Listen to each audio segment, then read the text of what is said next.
Oke, yuk kita bedah sebuah kisah yang luar biasa aneh tentang seorang perampok bank, sebuah bias kognitif yang mungkin ada di diri kita semua, dan gimana caranya supaya kita bisa benar-benar jadi lebih pintar. Nah, ini adalah ucapan MacArthur Wheeler yang benar-benar bingung. Dia ngomong gitu sesaat setelah polisi dengan gampangnya nangkep dia dari rekaman CCTV. Padahal dia yakin 100% wajahnya nggak kelihatan. Pertanyaannya, kok bisa? Kenapa ada orang yang merampok bank di siang bolong dengan sangat percaya diri wajahnya nggak akan kelihatan hanya karena dia melumurinya dengan jus lemon? Jawabannya ini, ternyata bisa ngasih kita pelajaran penting soal cara kerja otak manusia yang kadang suka error.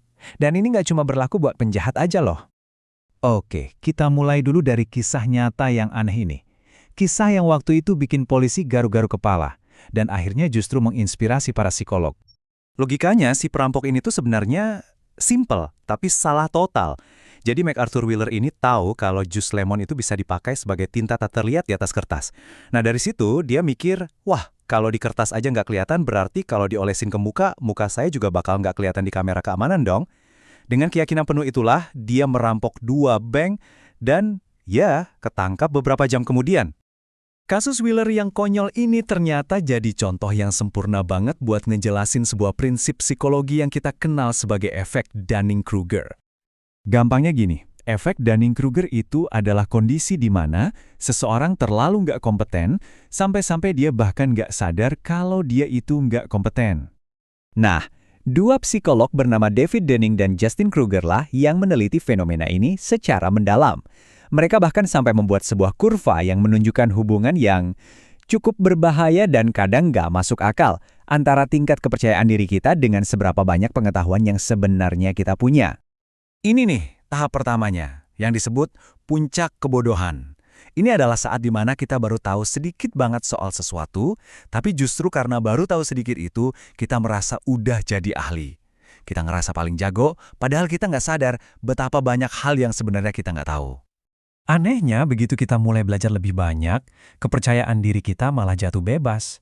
Inilah yang namanya lembah keputusasaan. Ini titik yang krusial loh, karena banyak orang yang nyerah di sini. Tapi justru di titik inilah kita sebenarnya baru benar-benar siap untuk belajar.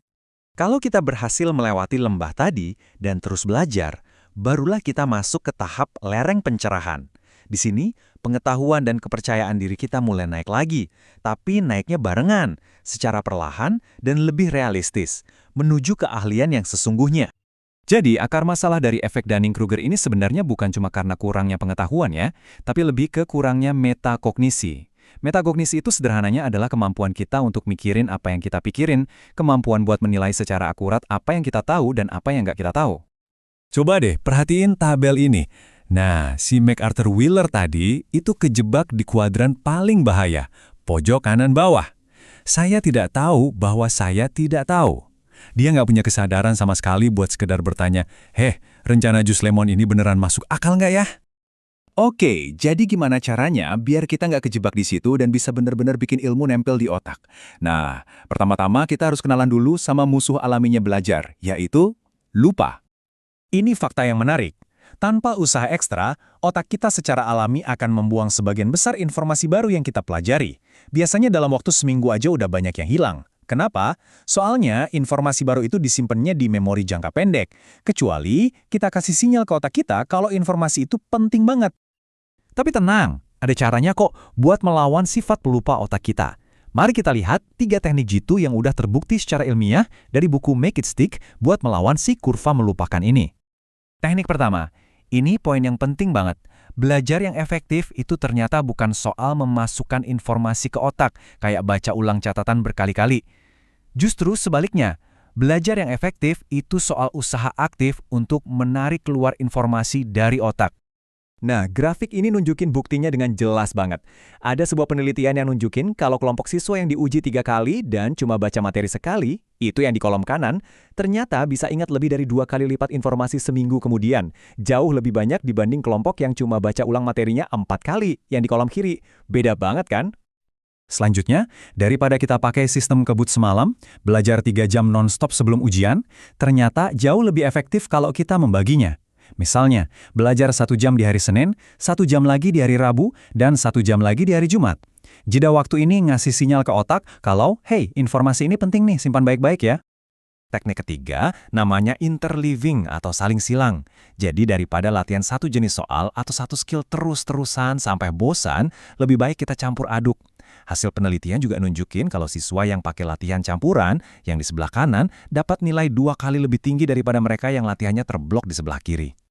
Kalau kita perhatiin, ketiga teknik tadi, latihan mengingat, pengulangan berjarak, dan saling silang, semuanya punya satu rahasia yang sama. Sebuah rahasia yang kuat tapi mungkin agak berlawanan sama intuisi kita. Rahasianya itu disebut desirable difficulties atau kesulitan yang diinginkan. Anggap aja otak kita ini kayak otot. Otot nggak akan jadi lebih kuat kalau kita cuma ngangkat beban yang ringan-ringan aja kan. Otot baru akan berkembang kalau kita berjuang ngangkat beban yang berat. Nah, belajar juga gitu. Justru saat proses belajar terasa sulit dan butuh usaha, itulah saat pembelajaran yang paling efektif sedang terjadi. Jadi, lain kali kalau Anda lagi belajar sesuatu, coba deh berhenti sejenak dan tanya sama diri sendiri. Ini saya lagi belajar dengan cara yang gampang dan cuma ngasih ilusi seolah-olah paham, atau saya lagi belajar dengan cara yang benar, yang beneran ngebangun pengetahuan buat jangka panjang.